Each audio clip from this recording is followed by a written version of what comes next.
하나님의 은혜만이 우리를 살게 합니다. 하나님의 은혜만이 우리를 정말 그렇게 믿어지시나요? 우리는 지난주에 이어서 이 누가복음 15장에 등장하는 예수님의 세 가지 비유 가운데 이제 마지막 잃어버린 아들을 다시 찾은 아버지의 비유에 이르렀습니다. 지난주 말씀드린 대로 누가는요, 이 잃어버린 아들을 되찾은 아버지의 비유를 의미를 더욱 효과적으로 드러내기 위해서 이 앞에 두 비유를 이렇게 좀 전주곡처럼 그렇게 들려주고, 그리고 나서 궁극적인 이야기를 하는 그런 수사적인 참 문학적인 기법을 잘 사용해서 복음의 핵심을 전달하고 있음을 보게 됩니다. 그렇기 때문에 오늘 우리가 듣게 되는 이야기는 사실상 집 나갔던 아들의 우리가 통상 탕자라고 하죠. 탕자가 어떤 삶을 살았는지 그의 참 역경의 인생 스토리를 주목하는 일도 아니고요. 또 반대로 순종하는 아들이 집에 있다가 참 황당한 일을 당하는 그런 억울한 이야기가 초점도 아닙니다. 사실상 두 아들 모두가 이 주인공인 아버지에게는 둘 다 사실 집 나간 아들과 마찬가지인 것입니다. 그럼에도 불구하고 자기 백성에게 너무나 과분한 사랑을 베푸시는 이 아버지 사랑, 이 바보 같은 하나님 아버지 허물을 덮어주는 사랑만이 우리 죄로 죽었던 우리를 살게 하신다는 그 놀라운 복음 이야기인 줄 믿습니다. 그래서 바라기는요, 오늘 이 말씀을 통해서 우리는 그 하나님 아버지께서 우리가 죄인이 회개하고 돌아올 때 하늘에 큰 기쁨의 잔치를 여신다, 이런 아버지의 사랑, 그 하나님 아버지를 알아들이길 축복합니다. 사람들이 너무 그 마음을 몰라서 그 마음을 알아달라고 그렇게 말씀이 되어 있고요. 또 그럴 때 우리의 알량한 자존심과 정말 보잘것없는 의를 내세우는 방식이 아니라 하나님 나라는 우리의 모든 허물을 덮어주는 그 사랑, 온전히 하나님의 사랑에 매여서 따라가는 그 삶, 그러한 성도의 삶을 살아가길 축복합니다. 자, 그렇습니다. 예수님은 이미 두 가지 비유를 앞서서 말씀하셨는데, 첫 번째 비유는 잃은 양 비유였죠. 100마리 양 가운데 한 마리 양을 길을 잃어버렸을 때 목자가 99마리는 두고 한 마리를 찾으러 가지 않겠느냐. 거기서 찾도록 찾아서 마침내 찾으면 어떻게 하죠? 어깨에 메고 기쁨으로 돌아와서 사람들을 불러다가 기쁨으로 잔치하지 않겠느냐, 이런 내용이었어요. 두 번째 내용은 뭐였죠? 한 여인이 은전 하나를 잃어버립니다. 한 드라크마를 잃어버렸는데 그것을 찾으려고 온 집에 등불을 다 켜고 쓸며 닦으면서 구석구석 청소까지 해가면서 그 동전 하나를 찾을 때까지 찾습니다. 그래서 그것을 찾아낸 후에 또 어떻게 하죠? 동네 사람을 다 불러놓고 잔치를 해요. 그 드라크마 값보다 훨씬 더 비싼 값을 치러서 잔치를 하죠. 여기서 우리가 이 목자가 양 한 마리를 억지로 찾아내려는 그 욕심인가? 동전 하나 찾으려는 그런 마음인가? 그것이 아니라 이 비유의 핵심은 뭐라고 그랬죠? 우리 15장 10절 말씀을 한번 같이 읽어볼까요? 누가복음 15장 10절인데요. 시작. 내가 너희에게 이르노니 이와 같이 죄인 한 사람이 회개하면 하나님의 사자들 앞에 기쁨이 되느니라. 아멘. 무엇이냐면 죄인 한 사람, 잃어버린 한 영혼을 하나님의 애타게 찾으시는데 찾을 때까지 찾아서 찾으면 기쁨으로 잔치한다는 거니까 이 지금 요 대상들에게 지금 하나님 아버지의 마음을 알아달라고 그렇게 이렇게 전초전으로 이렇게 얘기하는 거였습니다. 그러니 우리가 진정 하나님의 사랑을 알고 또 우리가 그렇게 부름받은 그 사랑 때문에 부름받은 우리의 그 사랑을 안다면 우리가 이 땅에 살아가면서 무엇을 기뻐하는지 무엇을 감사하는지 그것이 우리의 기준이 하나님으로 변해야 된다고 그렇게 말씀드렸죠. 내가 세상에서 무엇을 뭐가 올랐을 때 부동산 가격이 오르고 투자했던 것이 잘 되고 아니면 뭐 월급이 오르고 자녀가 막 100점만 이런 것도 좋은 것이지만 거기에 혈안이 되어 있는지 아니면 하늘 아버지께서 그토록 찾으시는 한 영혼 또 우리를 바라보며 원하시는 그런 것에 내 기쁨이 맞춰져 있는지 그것을 볼 때 이 사람이 하나님 나라에 합당한 사람이구나 그것을 안다고 그렇게 말씀드렸습니다. 여러분 어떠하신가요? 여러분의 기쁨이 하나님 아버지의 기쁨과 상관이 있습니까? 상관이 없습니까? 상관이 있으시길 축복합니다. 내가 좀 기쁘지 않은 일이 있어도 하나님 아버지가 기쁘면 나도 기뻐지는 것. 그래서 여기 보면 다 그런 사람들이 나와요. 억울한 사람들, 난 이렇게 잘했는데, 나는 99마리인데, 뭐 이런 거랑 상관없이 함께 즐거워하는 사람들, 그것이 바로 하나님 그 나라에 합당한 사람들입니다. 그래서 제가 이렇게 물어봤지만, 아니 안 그런 사람들이 어디 있겠습니까? 라고 대답할 수 있어요. 우리 하나님 아버지가 즐거우면 나도 즐겁죠. 그런데 안 그런 사람이 있다는 거였어요. 그래서 이 비유가 어떤 사람들에게 해주는 거였냐면, 우리 다시 한번 그 부분을 찾아볼까요? 15장 처음에 1절과 2절에 이 이야기가 이렇게 시작됩니다. 1절과 2절을 읽어보겠습니다. 시작. 모든 세리와 죄인들이 말씀을 들으러 가까이 나오니 바리새인과 서기관들이 수군거려 이르되 이 사람이 죄인을 영접하고 음식을 같이 먹는다 하더라. 아멘. 두 부류의 사람이 있었죠. 첫 번째는 말씀을 들으러 온 세리와 죄인, 두 번째는 바리새인과 서기관들은, 자, 이 딱 보면은 이제 이 두 아들이 누구를 비유하는지 우리는 알게 됩니다. 아, 짐 나간 아들은 나갔다가 돌아온 여기 이 세리와 죄인들이겠고, 이 큰 아들은 바리새인과 서기관이겠구나. 이렇게 우리가 인식이 되는 거죠. 그래서 지난주 말씀드린 바처럼 우리가 구원을 얻는다고 하는 것이 우리의 육신이 죽어서 거기서 시작되는 게 구원이 아님을 우리가 계속 낮 시간이나 오후나 계속 성경이 그 말을 하고 있습니다. 즉 무엇입니까? 이미 구원받은 성도로서 이 땅에서 어떠한 삶을 살아가고 있는가, 정말 내 마음속에 하나님 나라가 이루어졌는가를 계속 확인하셔야 됩니다. 성경은 계속 그것을 우리에게 집요하게 물어보세요. 이 땅에 어떻게 살든지 그냥 적당히 살다가 이제 죽으면 강도처럼 죽기 전에 믿습니다 하고 천국 가는, 그것이 기독교의 구원이 아니라는 거예요. 정말 구원 얻은 성도의 삶이 이 땅에서 이미 하나님 나라, 또 예수님이 십자가 지고 그 예루살렘을 여행하는 그 여행 가운데 그 만나는 모든 사람들, 또 고쳐주셨던 사람들, 또 대화 가운데 일어났던 모든 것들이 바로 하나님 나라에 합당한, 그래서 누가복음의 주제는 하나님 나라, 제자도, 그리고 그 함께 즐거워하는 공동체의 사람들. 과연 우리는 그 공동체가 될 수 있는가? 그것을 계속 묻습니다. 그래서 누가의 주제, 계속해서 이 예루살렘을 향한 여행길을 우리가 쭉 보시면서 자기 자신을 보셔야 돼요. 그래서 우리는 천국 가는 거야 안 가는 거야 이걸 보는 게 아니라 지금 우리는 그 구원받은 백성으로 합당한 삶을 살아가고 있는가. 그래서 예수님의 삶의 방식이 불만스러운 게 아니라 나도 그렇게 살아야지. 또 예수님이 기뻐하셨던 일 나도 그게 기뻐. 그럼 내가 어떻게 해야 되지?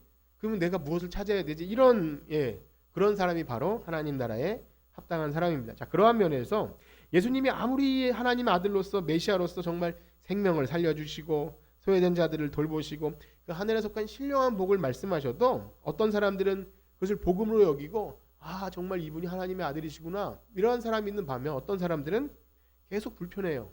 프로 불편러, 무슨 말을 해도 불편해요. 싫고 짜증이 나고 도저히 받아들일 수 없어요. 그래서 결국 예수님을 떠나고 십자가에 못 박기까지 하는 겁니다. 그런데 신기한 사실은요, 그렇게 불편한 사람들이 사실은 원래 부름받은 사람들이라는 거예요. 원래 이스라엘 백성, 원래 약속의 자손 아브라함의 자녀, 그 하나님이 그 아브라함과 이삭과 야곱에게 주신 그 언약들이 그 백성 가운데 살아 있어요.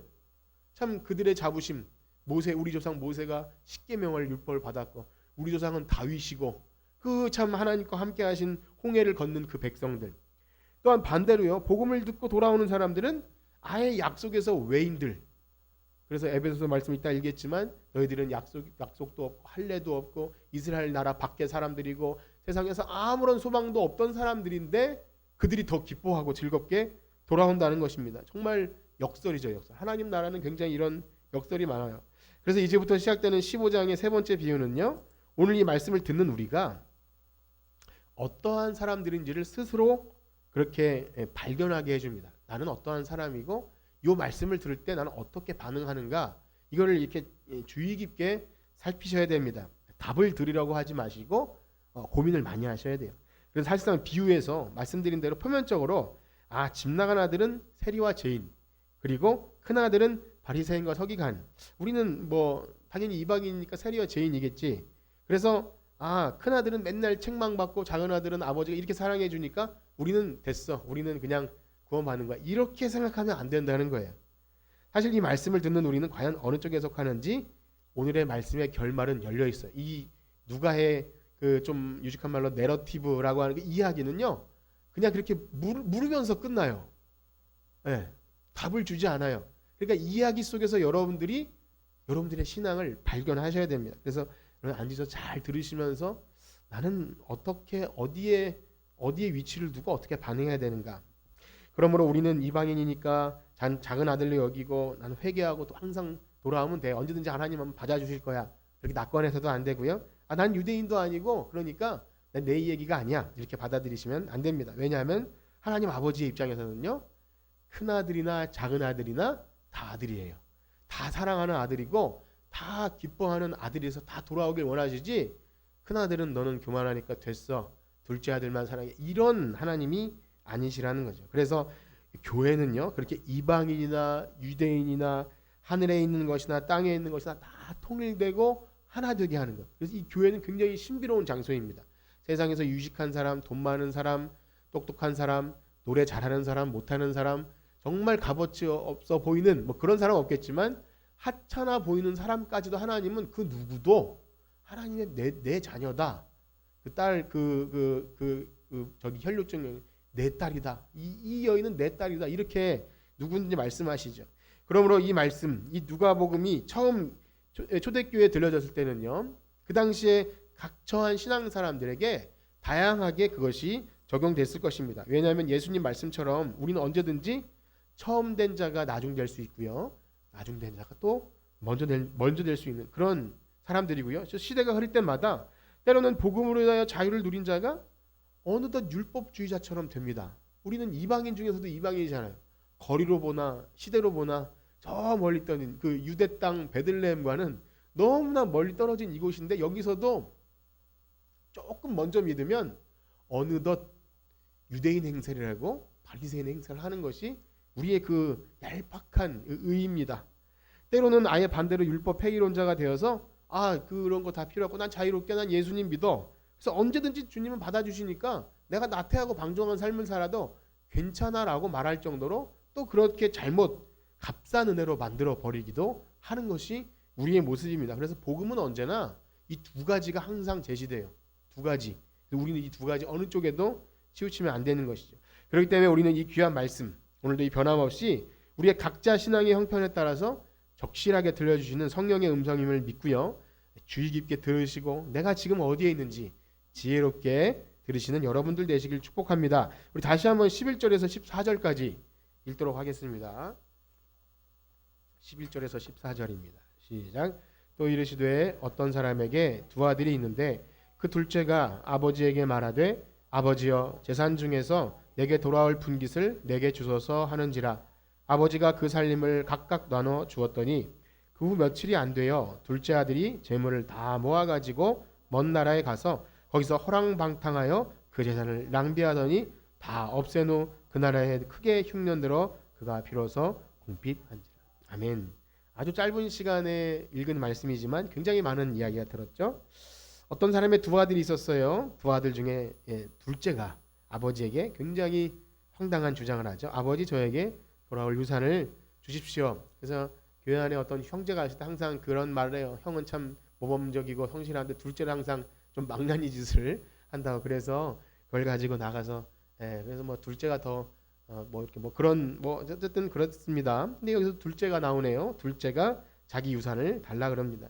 사실 우리가 익숙한 본문이기 때문에 그럴 수 있는 것인가 생각하지만 지금으로 보나 그때로 보나 사실 그때가 더 말도 안 되는 상황입니다. 왜냐하면 상식적으로 유산이란 뭐죠? 유산은 그 부모님이 죽어야 받을 수 있는 거예요. 그러니 죽기 전에 달라고 하는 건 뭐죠? 말은 아니더라도 빨리 돌아가셔서 그 내놓으세요. 이거밖에 되지 않는 거죠. 그러니까 한마디로 폐륜입니다. 만약에 구약의 율법으로 따지자면 돌에 맞아 죽었어야 될 그런 폐륜인 것입니다. 더 놀라운 사실은 그 아버지가 정말 그 유산을 또 줍니다. 이 아버지가 문제 아닌가 이런 생각도 들어요. 사실 여기서 말하는 유산은요, 사실 땅을 의미하는 것입니다. 땅. 이스라엘 백성의 땅은요, 사실 그 존재와 동일시됩니다. 오늘날 우리들이 부동산을 사고 팔고 하지만 역시 우리나라의 농경 문화 보면 땅은요 대대로 농사지면서 그런 땅이기도 하지만 특별히 이스라엘 백성에게는 하나님이 분배해 준 그 땅은 생명이에요, 생명.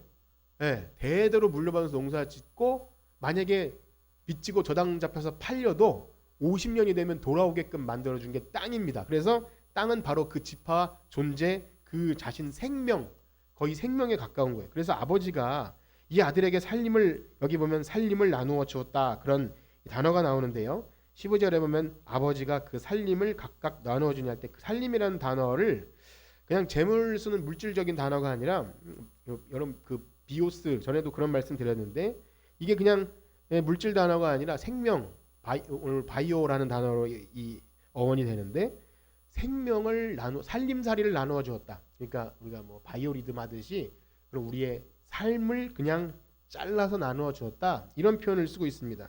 여기서 참 하나님께서 우리에게 생명을 주신 그 사랑을 느끼는데요. 아니 왜 이 아버지는 이렇게 말도 안 되는 짓을 하는지, 이 아버지가 자식 교육을 잘못한 것은 아닌지, 이런 생각이 드실 수 있어요. 이거 잘못한 거야. 그런데 여러분, 사실상 이것은 비유이지만 아버지께서 이와 같이 바보 같은 사랑으로 허비하지 않았다면 과연 우리 중에 살아남을 사람이 누가 있을까요? 여기서 아무리 이 아버지를 비난해도 이 참 바보 같은 아버지의 사랑이 아니면 우리는 살아남을 자격이 있는 사람이 아무도 없는 것입니다. 그러므로 너무 답답해하지 마시고요. 참 엄격한 우리 엄마 아빠들은 자식을 어떻게 이렇게 해라고 화날 수도 있지만, 여러분 우리는 깊이 묵상하셔야 됩니다. 이 사랑이 이 자녀를 살게 했구나.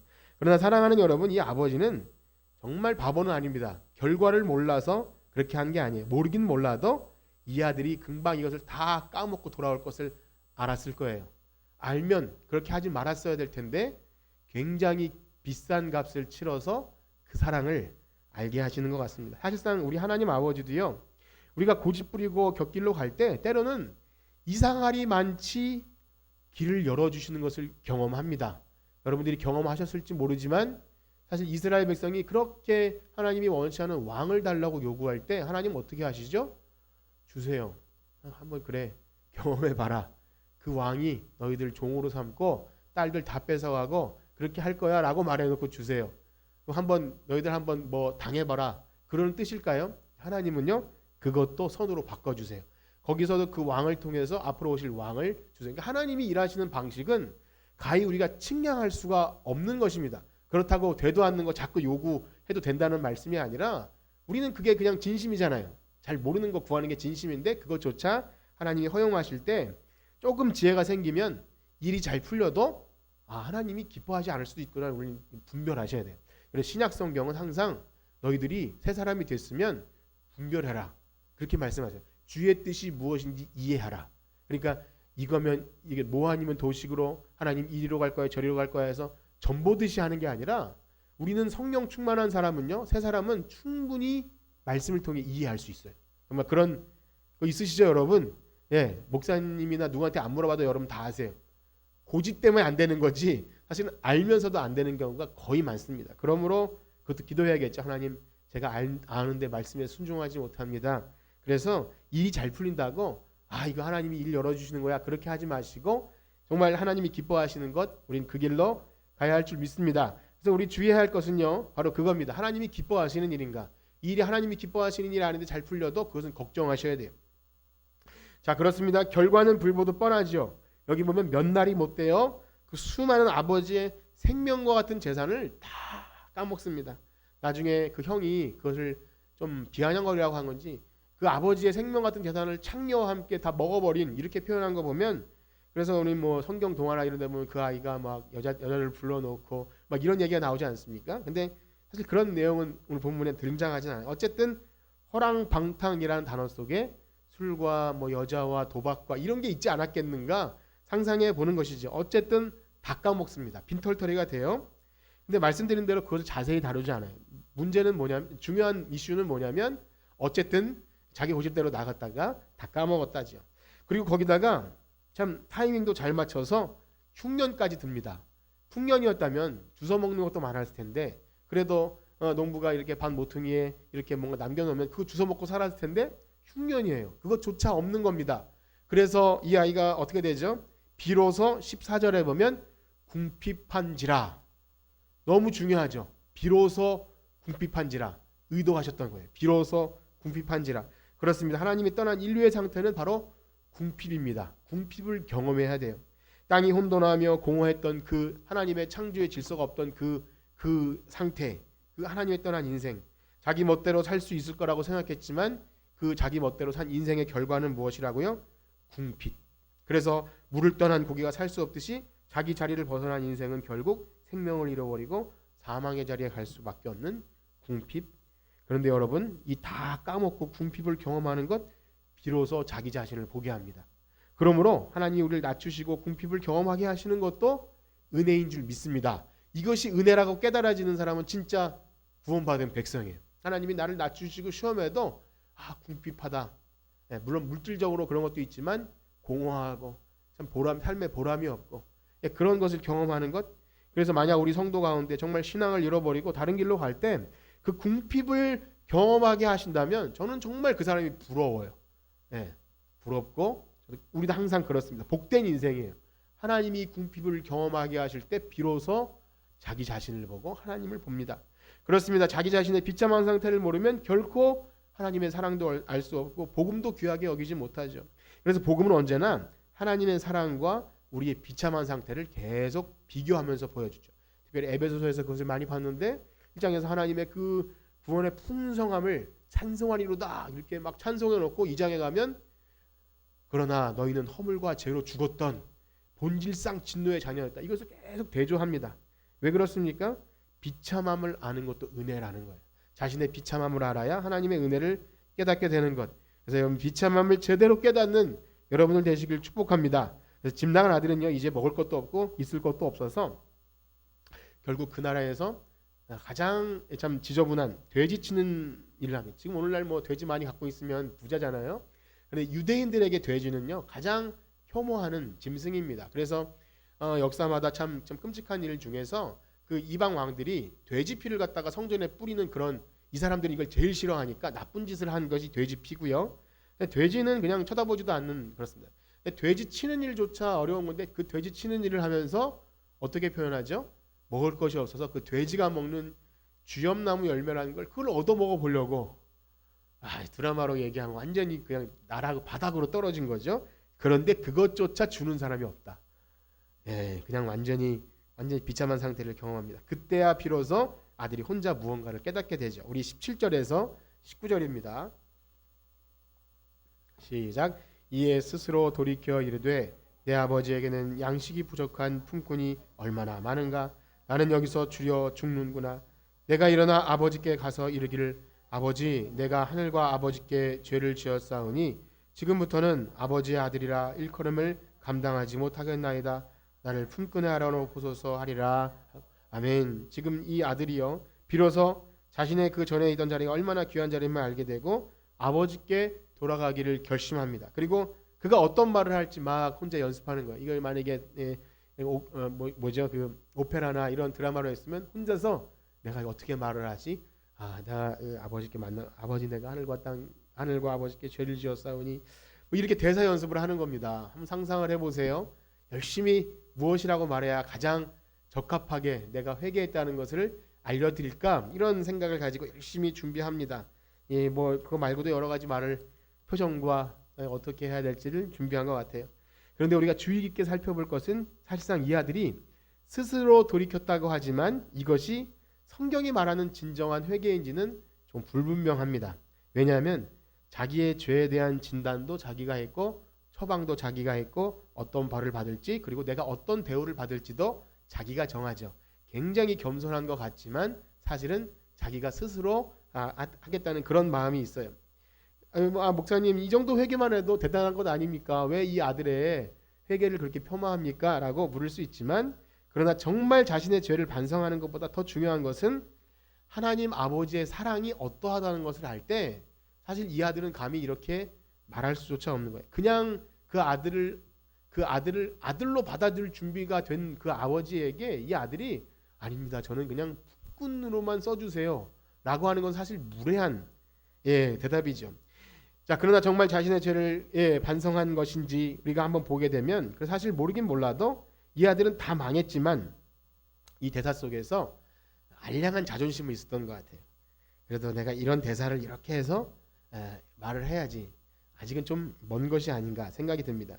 자, 그러나 이렇게 결심하고 돌아갔을 때 어떠한 일이 벌어집니까? 우리 이제 20절과 21절 클라이막스 같은 부분이 20절과 21절 한번 같이 읽겠습니다. 시작. 이에 일어나서 아버지께로 돌아가니라. 아직도 거리가 먼데 아버지가 그를 보고 측은히 여겨 달려가 목을 안고 입을 맞추니 아들이 이르되 아버지 내가 하늘과 아버지께 죄를 지었사오니 지금부터는 아버지의 아들이라 일컬음을 감당하지 못하겠나이다. 그랬습니다. 이 아들이 열심히 무슨 말을 할지 준비해서 지금 대사를 하긴 했어요. 21절에 대사를 똑같이 했죠. 준비한 대사를 했어요. 이러저러한 표정과 말들 연습했는데 그를 먼저 알아본 것이 누구죠? 아버지인 거예요. 알고 보니까 그 대사를 치기도 전에 아버지는 이미 달려갔어요. 측은히 여겨 달려가서 목을 안고 입을 맞춥니다. 집 나간 아들이 어떠한 대사도 하기 전에 이미 그 아버지는 그 아들을 멀리서 올 때를 기다리고 있었어요. 그가 돌아올 때를 기다렸다가 먼저 알아왔고 먼저 달려가서 와락 끌어안고 입을 맞춥니다. 여기서 입을 맞춘다는 표현이 그렇다고 하네요. 그냥 한번 입 맞춤으로 쪽 인사하는 게 아니라 여기저기 이렇게 아기들을 안고 쪽쪽쪽쪽 인사하듯이 이렇게 키스를 하고 그다음에 어디 얼굴 좀 보자. 네가 살아 돌아왔냐 하면서 막 우리 아들 맞냐 막 와락 끌어안은 거예요. 어떤 해석은요. 사실 점잖은 유대인은 결코 뛰지 않는다고 합니다.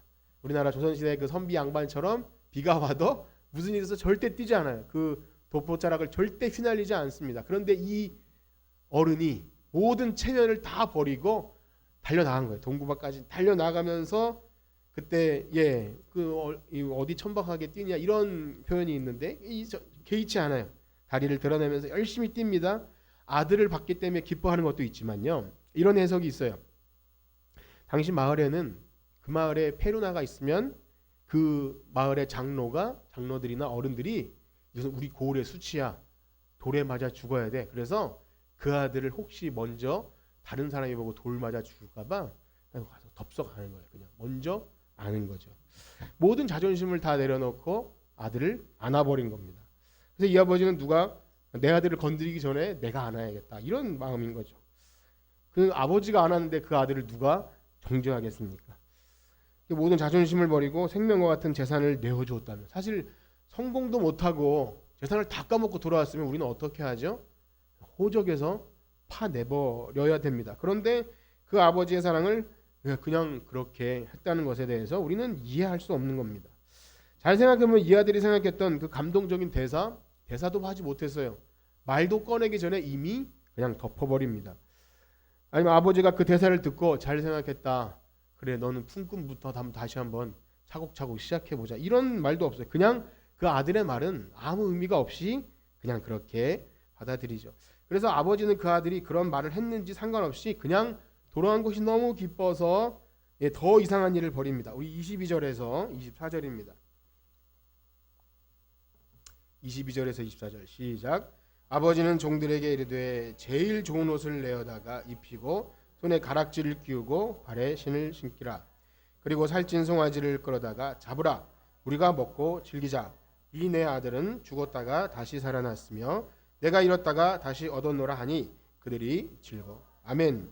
그렇습니다. 때때로 우리가 하나님께 기도할 때 많은 말을 하죠. 하나님 제가 이제 이런 다짐도 하고 다시는 절대 이러지 않겠습니다. 뭐 이런 결심이나 여러 가지 말을 떠들지만 사실 하나님께서 우리를 받아주시는 것은 그걸 듣고 받아주시는 것이 아닌 거예요. 사실은 이미 네가 오기만 하면 내가 받아줄게. 사실은 하나님의 사랑이 먼저인 거죠. 그 아들이 내가 이런 대사를 준비하고 내가 참 품꾼의 하나로만 써주세요.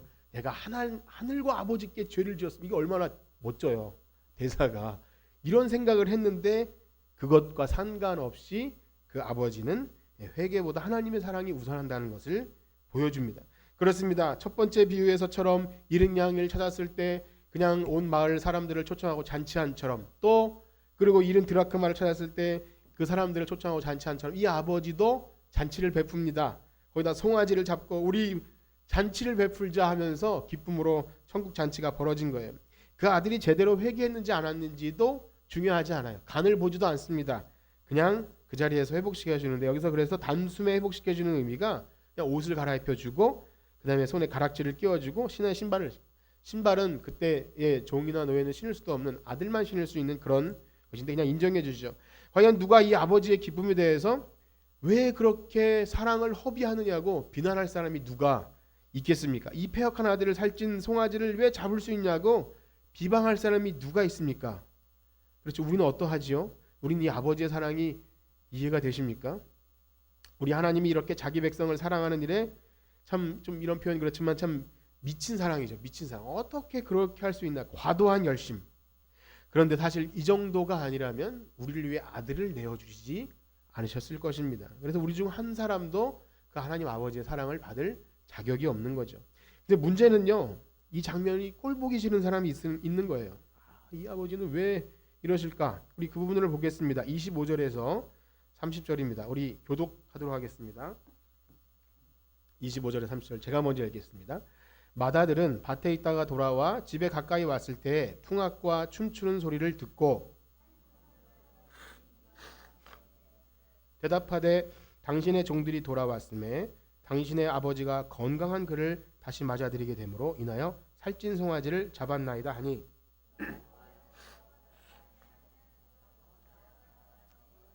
아버지께 대답하여 이르되 내가 여러 해 아버지를 섬겨 명을 어김이 없거늘 내게는 염소 새끼라도 주어 나와 대벗으로 즐기게 하신 일이 없더니 아버지의 살림을 창녀들과 함께 삼켜버린 이 아들이 돌아오네 잡으셨나요? 아멘. 맏아들이 밭에 있었습니다. 뭐죠? 열심히 일했어요. 한 번도 명을 거역하지 않고 열심히 일했습니다. 근데 집에 돌아와 보니까 평소에 들리지 않던 막 풍악 소리가 나고 사람들이 춤추고 막 냄새가 잔치 음식 냄새가 났겠죠. 그래서 아니 도대체 이게 무슨 일이냐 하인 하나를 불러서 묻습니다. 그러니 이렇게 대답하죠. 주인님 당신의 동생이 건강에 돌아왔음을 아버지가 기뻐서 살찐 송아지를 잡으셨습니다. 여기서 살찐 송아지가 굉장히 많이 강조되는데 어쨌든 송아지라는 이 표현을 낭비하는 아버지의 사랑의 어떤 그 내용으로 본 것 같아요. 살짝 비꼰 말이겠죠. 그래서 아들도 아버지에게 당신이 이렇게 살찐 송아지를 잡았습니다. 이렇게 막 비난합니다. 하면서 그 아버지의 그 해픈 사랑을 못마땅히 여기죠.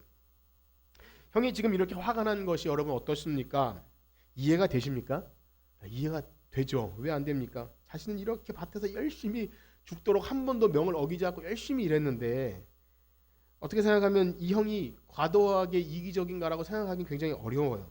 정말 불공정한 상황에서 이런 정도 분도 못 내면 정말 사람이 아닌 거라고 볼 수 있는 것이죠. 만약 우리에게 이러한 일이 일어나면 우리라도 가만히 있지 않겠죠. 어찌 그럴 수 있냐고 막 비난할 겁니다. 뭐 부모님이 뭐 더 높은 사람이라도 뭐 대통령도 비난하는 시대인데 뭐 비난할 거예요. 그런데 잘 생각해 보면요, 집 나간 둘째 아들이나 또 집에서 열심히 순종한 큰 아들이나 별반 차이가 없는 것은 뭐죠? 둘 다 그 아버지를 사랑하지 않았어요. 그 아버지를 사랑해서 섬긴 것이 아니라 둘 다 재산에 욕심이 있었던 것입니다. 작은 아들은 그의 상속비를 미리 받아 챙겨갔다면 그 형은요, 남은 재산은 다 내 것이라는 마음을 가지고 열심히 일했어요. 왜 그렇습니까? 지금 그 아버지가 동생을 위해서 잔치를 베푸는 그 것들, 아버지가 죽으면 그게 누구 거죠? 내 거예요. 내 거 가지고 지금 처먹고 그러고 있는 거예요. 송아지 잡고. 그러니까 막 화가 나는 거예요. 저건 내가 열심히 일한 너는 이미 상속 다 받았는데 나머지는 내 거야. 그런데 지금 네가 이것을 이렇게 먹어? 화가 나는 거예요. 그래서 그의 아버지가 같이 잔치를 베풀자고 들어가자 권유하는데 뿌리쳐요. 맹렬하게 그 아버지를 오늘 이 단어 속에 보면 존경하는 표현이 하나도 없다 그래요. 그렇게 막 표현합니다. 그리고 다시는 한 번도 아버지의 명을 어기지 않은 것에 대해 막 화가 나 있습니다. 그것은 아버지를 사랑해서 그런 것이 아니라는 걸 드러내죠. 우리가 뭔가 열심히 했는데 교회를 위해서 하나님을 위해 열심히 했는데 뭔가 그게 나의 열심인지 하나님을 사랑해서 한 열심인지는 결과에 드러납니다. 나를 알아주지 않을 때 섭섭해요. 이 결과가 이거밖에 안 되는 것에 화가 나요. 그때 내가 하나님을 사랑해서 한 것이 아니구나가 드러납니다. 사실상 그의 동생은 드러내놓고 했을 뿐이지 그의 형은요 별반 차이가 없는 똑같은 아들이라는 거예요. 그래서 어떤 책은요 이 참 그 탕부 하나님이라는 그 팀 켈러 목사님 책을 보면 두 아들을 모두 잃었다 그래요. 그 아버지는 두 아들을 사실 모두 잃은 아버지다. 왜 이렇게 마음씨 좋은 아버지 아들이 그렇게 아버지를 닮지 못하고 이 아버지 그렇게 사랑이 많은데 두 아들은 왜 그렇게 다 이 모양 이 꼴인지 답답하지 않을 수 없습니다. 그렇기 때문에 사실상 이 이야기는요 바리새인과 서기관을 책망하고 죄인과 세리가 더 낫다는 말씀을 하기 위한 것도 사실은 아닌 거예요. 그래서 처음에 말씀드렸죠. 우리는 항상 뭐 죄인과 세리니까 뭐 그리고 저 과리새인처럼 되지만 않으면 돼. 뭐 이런 마음을 갖는 것이 아닙니다. 그렇습니다. 아버지에게는요. 가산을 탕진한 작은 아들이나 유산 상속을 바라고 집에서 순종적으로 열심히 있던 아들이나 그렇게 존경심이 없는 그 아들들은 모두 다 폐륜하지만 그럼에도 불구하고 아버지는 그 두 아들을 다 사랑했어요. 그래서 보면 마지막 31절과 32절에 보면 그 큰 아들에게 또 전혀 책망하지 않아요. 우리 이렇게 한번 읽어볼까요? 32절과 32절 시작. 아버지가 이르되 예 너는 항상 나와 함께 있으니 내 것이 다 네 것이로되 이네 동생은 죽었다가 살아났으며 내가 잃었다가 얻었기로 우리가 즐거워하고 기뻐하는 것이 마땅하다. 아멘. 그냥 그렇게 이 이야기는 끝이 납니다. 아버지는 끝까지 아들을 설득하면서 끝나요. 그리고 네 동생 아니냐? 얘 네 가족이다. 네 동생이야. 이렇게 얘기하죠. 죽었다가 살아간 아들을. 정말 한 가족이고 아버지를 사랑한다면 그 아버지가 사랑하는 그 아들도 내 동생이지. 이런 마음이 드는 게 하나님 나라의 가족인데 그렇지 않은 거예요. 참 그게 불쌍한 마음인 거죠. 그렇기 때문에 이 말씀은 누가 더 구원받기 합당하냐라는 그런 것이 아니라 부름받은 교회를 향해서 한 교회로 부름받은 공동체가 과연 우리는 하나님 나라의 잔치를 기뻐할 수 있는 사람들인가를 우리에게 묻는 질문인 것이죠.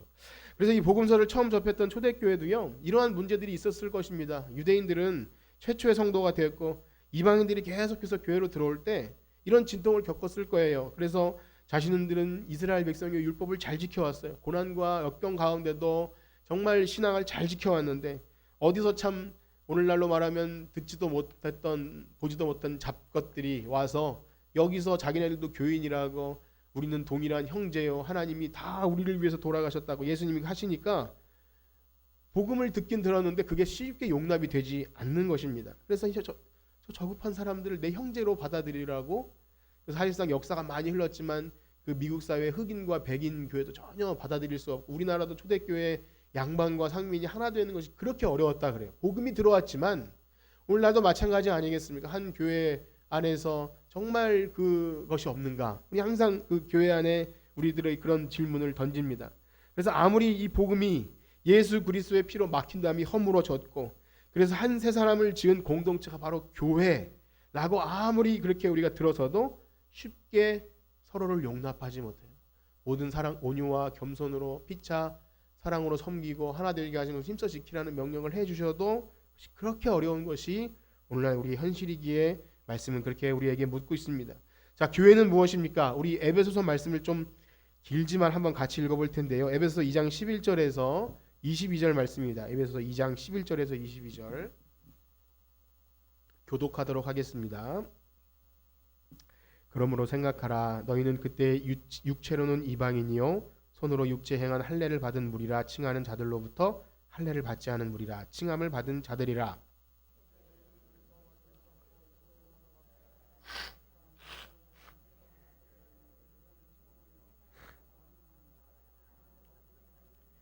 이제는 전에 멀리 있던 너희가 그리스도 예수 안에서 그리스도의 피로 가까워졌느니라.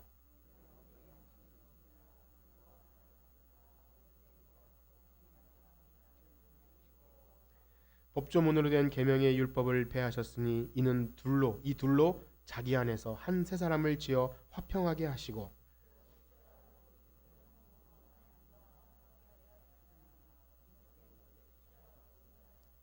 또 오셔서 먼데 있는 너희에게 평안을 전하시고 가까운 데 있는 자들에게 평안을 전하셨으니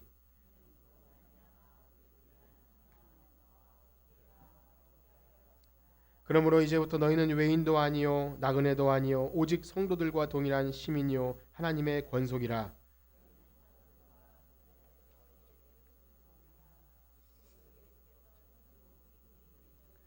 그의 안에서 건물마다 서로 연결하여 주 안에서 성전이 되어가고 너희도 성령 안에서 하나님이 거하실 처소가 되기 위해서 그리스도 예수 안에서 함께 지어져 가느니라. 아멘. 이것이 교회입니다. 교회. 우리 한 군데만 더 읽겠습니다. 4장 1절에서 4절입니다. 에베소서 4장 1절에서 4절.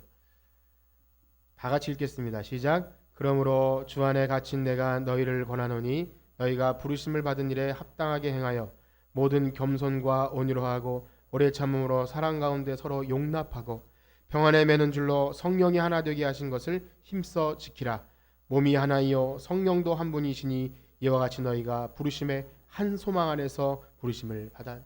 아멘. 우리는 이것을 잊어서는 안 됩니다. 예수님이 피 흘려서 값주고 사신 것은 그리스도 안에서 우리가 서로 먼저 된 자, 나중 된 자, 그런 어떠한 벽도 없이, 그때는 유대인과 이방인이었지만 오늘날은 어떤 인종이나 여러분의 성격이나 여러분의 또 함께 전혀 그 사람과는 같이 할 수 없을 것 같은 그런 성격의 다른 여러 어떤 것도 이 하나님 백성의 나라의 교회 공동체에서는 그것이 하나 되는 신비한 역사가 일어나는 게 교회라는 것입니다. 그래서 성령에 충만한 사람의 특징을 보면 그리스도께 하듯 피차 복종하라. 그렇게 교회를 세워놨는데 이거를 모를 때 어떻게 되죠? 마귀에게 틈을 내어주게 돼서 정말로 세상의 악한 영과 싸워야 되는데 그걸 싸우지 못하고 싸우지 말아야 할 대상을 싸움의 대상인 줄 알고 그렇게 복종하지 못해요. 그래서 그 에베소서 2에 나오는 아내들아 남편에게 복종하고 아내는 남편을 사랑하고 이런 모든 복종과 부모와 자녀의 관계들을 이야기하는 것이 싸움의 대상이 아니라는 거예요. 싸움의 대상을 모를 때 악한 영과 싸우지 못하고 하나됨을 지켜내지 못하는 그런 참 처참한 처지에 이른다는 것입니다. 이 두 아들 다 하나님 아들이고 백성인데 뭐 하나들이 잘못한 거 맞아요. 나쁜 자식이에요. 그런데 한 가족이고 하나님 나라의 백성이면 그것조차 용납할 수 있겠느냐? 이렇게 우리에게 물으실 때 우리가 어떻게 하겠습니까? 답변은 제가 드리지 않겠습니다. 우리에게 그렇게 물으시는 겁니다. 그래서 오늘 이야기는요. 결론이 그렇게 열려있는 상태로 끝나요. 그리고 우리는 어떤 모습인가를 묻습니다. 이것을 모를 때 형이 동생을 비판하고 동생은 형에게 화해를 신청하지 못해요. 그 동생도 만약에 형을 찾아와서 내가 정말 형 미안해 라고 하면서 했으면 좋은데 그냥 참 멍청스럽게 아버지와 함께 즐겁게 송아지 고기를 먹지 않았겠습니까? 그래서 지금 동생을 이뻐해주는 그런 것도 아니에요. 먼저 된 자가 나중 된 자가 비판할 수 없고 그렇게 될 수 없는 것입니다. 큰아들이 회개하고 그래서 이야기가 나중에 결론을 맺지 않죠. 큰아들이 그래서 아버지의 말을 듣고 회개하고 돌아왔다는 내용도 없고요. 동생이 형에게 미안한 마음을 표시하면서 형 내가 이제까지 못한 거 잘할게라고 그렇게 하지도 않았어요. 그냥 결과는 그렇게 남겨놓습니다. 그래서 바로 오늘 교회로 부름받은 우리에게 과연 우리는 어떠한지를 그렇게 묻습니다. 여러분 어떠하십니까? 이 이야기가 여러분들에게 어떻게 들리십니까? 과연 우리는 복음을 들은 성도로서 그 하나님 아버지께서 원하신 하나됨을 힘써 지키고 있는지, 예수 그리스도께서 피 흘리시면서 그 막힌 담을 허물어 주셨는데 우리가 그 담을 다시 쌓고 있지 않은지, 우리는 정말 하나님 나라의 백성이 맞는지를 늘 우리 물어야 됩니다. 그렇습니다. 먼저 된 자가 나중 된 자를 비판하고 정죄하는 바리새인과 같은 모습이 있을 수 있고요. 나중에 회개하고 돌아온 동생 같은 자가 만약 나는 이렇게 은혜로 구원받았는데 저 먼저 된 자들은 왜 저 모양 저 꼴로 꼰대처럼 저러고 있어 라고 비판하면 그것도 맞지 않는 거라는 거죠. 형을 비판하는 모습을 보인다면 그의 아버지는 둘 다 걱정하고 근심하면서 얘들아 싸우지 마라 라고 말하지 않겠습니까? 그렇습니다. 교회는 자기의 의로움을 드러내는 것도 아니고요. 은혜로 구원받았다는 자가 나태하게 잘난 척하는 것도 그걸 묵인하는 것도 아닙니다.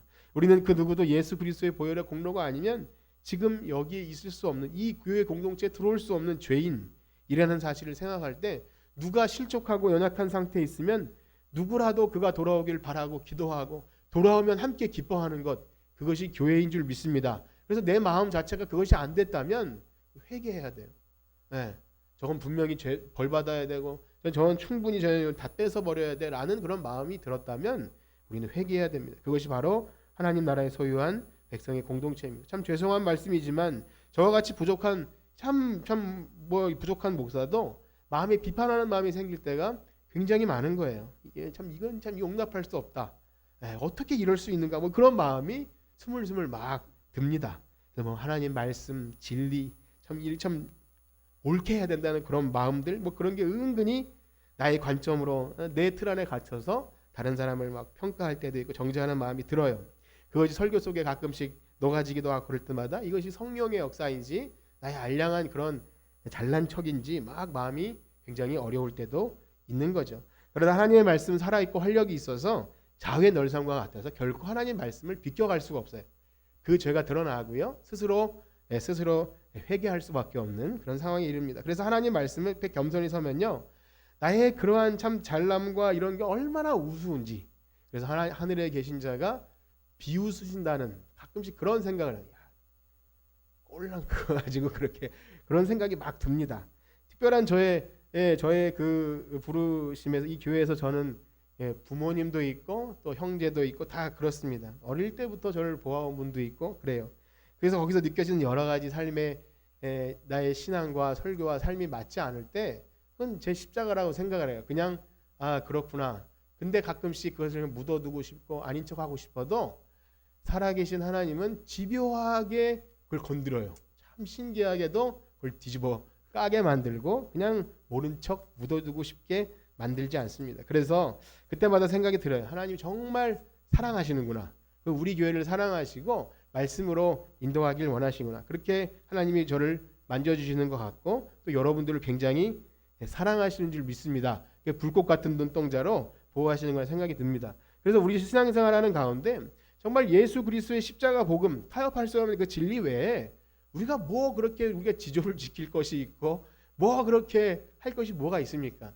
바울은 모든 사람을 위해서 모든 사람에게 맞춘다는 그렇게 물처럼 그렇게 말을 했는데 우리가 뭐 그렇게 그렇습니까? 때로는 고집을 부리고 분을 내고 여러 가지 불평을 내뱉다가도 알고 보면 우린 예수 안에 다 한 가족인 거예요. 그렇죠? 정말 그렇게 믿으십니까? 우리 옆에 계신 분 인사할까요? 우리는 예수님 안에 한 가족입니다. 예, 우리가 새벽에 시작되는 사무엘하 말씀을 보면요, 다윗이 그를 그렇게 괴롭혔던 사울의 죽음을 너무나 슬퍼하고 애도합니다. 위선이 아니었어요. 왜냐하면 그의 인생의 굴곡들을 쫙 돌아보니까 하나님이 하신 거예요.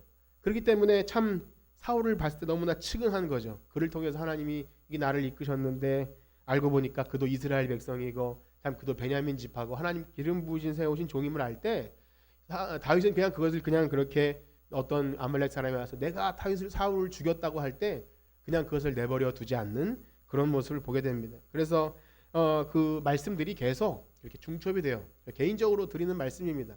새벽에 듣는 말씀이나 에베소서 말씀이나 이러한 게 잃어버린 탕자의 그 아버지의 마음이나 우리에게 계속 말씀을 통해서 저를 만지시고 또 우리 교회를 이끌어 나가심을 믿습니다. 그래서 우리가 최근 읽은 에베소서 말씀에도 성령 충만한 사람의 증거가 피차 사랑으로 복종하라는 것인데 만약 도대체 내 마음이 무엇을 그렇게 불편하게 하는가, 하나됨을 지키지 못하게 하는가 이렇게 생각하면 그 말씀 하나면 끝나요.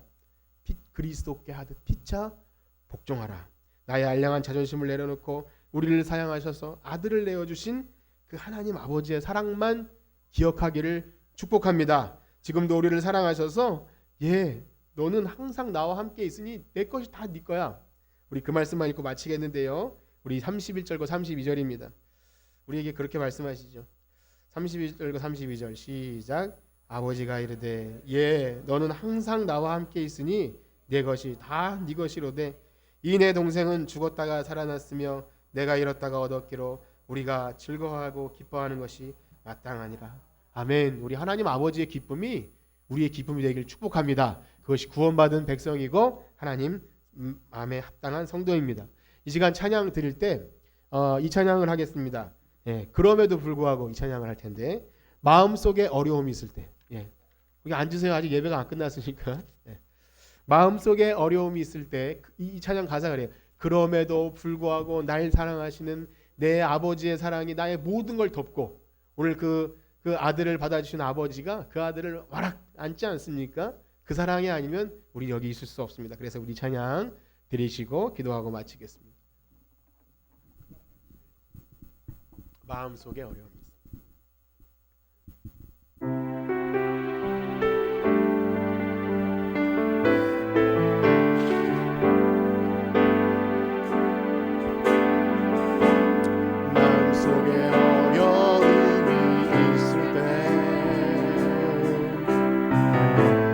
마음속에 어려움이 있을 때 마음속에 어려움이 있을 때 주님 내게 먼저 오사 내 마음을 만지고 주님 앞에 나올 수 없을 때 주님 앞에 나올 수 없을 때 주님 앞에 나올 수 없을 때 주님 앞에 나올 수 없을 때 주님 날 먼저 아니시네. 아멘. 그럼에도 불구하고 날 사랑하시는 내 하나님의 사랑은 나의 모든 걸 덮고 그럼에도 불구하고 날 안아주시는 내 하나님을 부를 때 우리 다시 한번 고백합니다. 마음속에 어려움이 있을 때 마음속에 어려움이 있을 때 마음속에 어려움이 있을 때 마음속에 어려움이 있을 때 주님 내게 먼저 오사 내 마음만 주고 주님 앞에 나올 수 없을 때 주님 앞에 나올 수 없을 때 주님 앞에 나올 수 없을 때 주님 앞에 나올 수 없을 때 주님 날 먼저 아멘. 그럼에도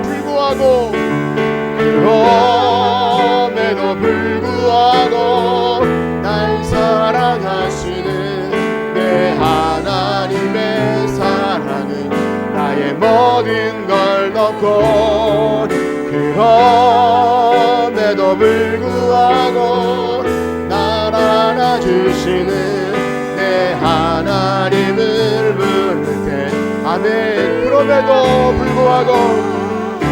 그럼에도 불구하고 날 사랑하면 내 하나님의 사랑은 나의 모든 걸 덮고 그럼에도 불구하고 날 안아주시는 내 하나님을 부를 때 아버지라. 우리 들으신 말씀 기억하면서 기도하겠습니다. 우리는 집 나간 아들과 같았고 집안에 있는 그런 교만한 아들과 같은 모두 다 길을 잃은 집 나간 아들과 같은 그런 사람들입니다. 그래서 아버지 하나님의 그 바보 같은 허비하는 사랑이 아니라면 우리는 누구도 하나님 자녀가 될 수 없습니다. 주님 그렇게 은혜로 구원받은 우리가 꼭 교만하지 않도록 먼저 된 자가 되지 않고 그 집안에 있는 교만한 아들이 되지 않도록 날마다 깨어서 그 사랑, 우리를 먼저 안아주신 사랑 때문에 감격해서 우리도 그 사랑을 할 수 있는 기차 사랑으로 복종할 수 있는 우리 모두가 되게 하여 주시옵소서. 우리 간절히 그렇게 기도합니다. 하나님 아버지, 우리를 불쌍히 여겨 주셔서 사랑하는 자녀 삼아 주시고 그럼에도 불구하고 우리를 안아주신 그 사랑이 하나님 우리를 감격하게 하고, 그래서 우리가 울며불며 회개했지만 어느 시간이 얼마 지나지 않아서 우리는 너무나 교만해지고 내가 먼저 믿은 것 같고 먼저 된 것 같아서 그렇게 하나님 그 사랑을 거부하며 나보다 늦게 믿은 사람과 내가 보기에 초라해 보이는 사람을 배제하고 혐오할 때가 있지 않은지 하나님 우리 자신을 돌아봅니다. 하나님 주님의 사랑을 닮은 아들이 되게 하여 주시옵소서. 우리 아버지 하나님은 그렇게 사랑이 많으신데 나는 왜 그렇게 옹졸하고 나는 왜 그렇게 사랑이 없는지 하나님 우리 자신을 볼 때 너무나 초라해집니다. 그러나 하나님을 닮기 원합니다. 썩어져가는 옛 구습을 벗어버리고 날마다 새 사람을 입는 우리들이 되기 원합니다. 하나님 우리의 삶을 역사하셔서 날마다 주님 바라보게 하여 주시옵소서. 하나님 아버지의 사랑이 우리를 덮어버릴 때, 그 큰 사랑이 우리를 덮어버릴 때 우리의 모든 허물이 덮어질 것처럼 우리도 모든 사랑으로 허물을 덮는 사람이 되게 하여 주시옵소서. 우리 교회 안에 한 몸 되어서 주님의 사랑을 가르치려고 주님의 사랑을 증거하라고 불러모아 주셨는데 우리가 그 사랑을 증거하지 못한다면 도대체 우리는 어떤 사람입니까? 하나님 우리를 불쌍히 여겨주시고 날마다 그 사랑 가운데 우리를 부어주시옵소서. 한 주간 살아가는 동안도 그 사랑이 우리 안에서 부어져 나오기를 소망합니다. 하나님 그리스도의 사랑을 닮아서 날마다 그 사랑이 우리 가운데 흘러내려지기를 소망합니다. 하나님 성도를 섬기고 나보다 약한 지체를 사랑할 수 있는 그러한 사랑이 우리 안에 흘러나올 수 있도록 주님 우리와 함께하여 주시옵소서. 믿음으로 주님 가게 하여 주시옵시고 주님만 사랑하는 우리 모두가 되게 하여 주시옵소서. 아멘. 감사합니다.